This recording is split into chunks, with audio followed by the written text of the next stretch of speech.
Good afternoon, everybody. My name is Sophie Evers and I'm with Chagas Moore Park in Ireland. Today I'm going to present you the analysis of the milk solids production in mid-lactation body weight to evaluate cow lactation efficiency on commercial Irish dairy farms. Grazing dairy systems are very unique and they depend on a high productivity grassland management coupled with genetically elite animal genotypes, which need to be capable of a compact calving season while also efficiently converting grazed grass to milk fat and protein.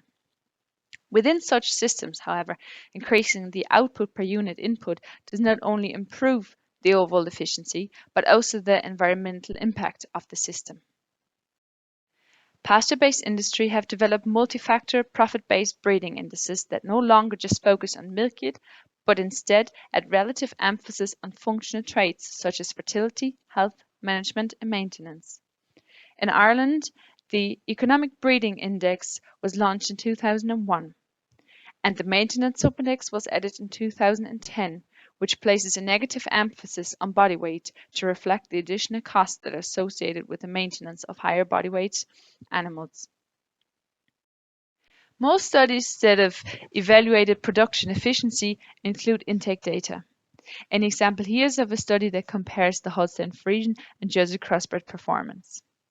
The total dry matter intake was lower for the Jersey crossbreds, but the kilos of dry matter intake per 100 kilo of body weight and the kilos of milk solids produced per kilo of dry matter intake were greater for the Jersey crossbreds.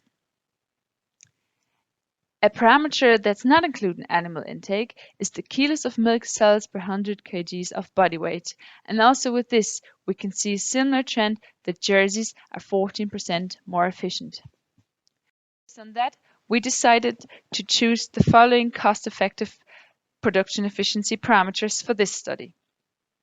We have the milk solids efficiency, that is the kilos of milk solids produced per kilo of mid-lactation body weight, and the energy efficiency, which is the total calculated energy requirement for milk, maintenance, growth and gestation per kilos of milk solids produced. Therefore, the objective of this study was to quantify the effect of EBI, breed, and parity on the production efficiency on commercial Irish dairy farms. The criteria for the herd to be included in this study were that they had to be spring calving, they had to milk record every year, and they had to be willing to participate in the body weight recording between 2016 and 2019. The final data set then contained almost 28,000 records from nearly 17,000 cows across 80 herds, mainly located in the south of Ireland. Parity was grouped as 1, 2, 3, 4, 5 and greater. Any outliers outside the 3 standard deviation for milk yield, body weight and milk solids production were removed. In order to account for the negative energy balance in early lactation, we decided to only keep records that were between 60 and 200 days in milk at the time of weighing and divided these into 5 classes. So our model included our dependent variables, which were the body weight, the milk solids yield, and our 2 production efficiency parameters. The fixed effects were breed, parity, genetic merit, so the EBI or sub-indices, the days in milk at weighing, and the full lactation length for the milk solids yield.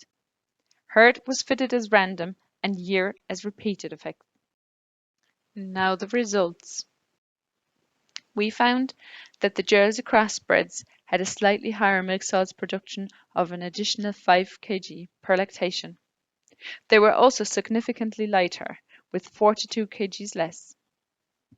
However, it was interesting to see that the milk solids efficiency was significantly greater for the Jersey crossbreds, who were nearly producing their body weight in terms of kilos of milk solids per lactation. The energy efficiency was also greater for the Jerseys, which you can see here by the lower total energy requirement per kg of milk solids produced. When we compare the top versus the bottom 25%, we can also see significant variation. In terms of milk solids production, there was a difference of 140 kg of milk solids. In terms of body weight, there was a difference of 58 kilos. Here we can see the breed by parity interaction for the milk solids efficiency. You can see that the Holstein Friesian peaked in parity 3 and declined thereafter, whereas the Jersey crossbreds in orange peaked in parity 3 and 4 and even maintained the milk solids efficiency up to parity 5 and greater. A slightly different trend was observed for the energy efficiency. While the Holstein Friesian peaked in parity 4 this time, they actually decreased their efficiency in parity 5 and greater, and the Jersey crossbreds reached their peak as they were maturing into parity 4, 5 and greater. If we look at the relationship between the milk sup index and the milk solids production, we found that for each 10-year increase in milk sup index, there was a 7 kg increase in milk solids production. We found a similar trend for the maintenance sup index, which also had a significant impact on the milk solids efficiency.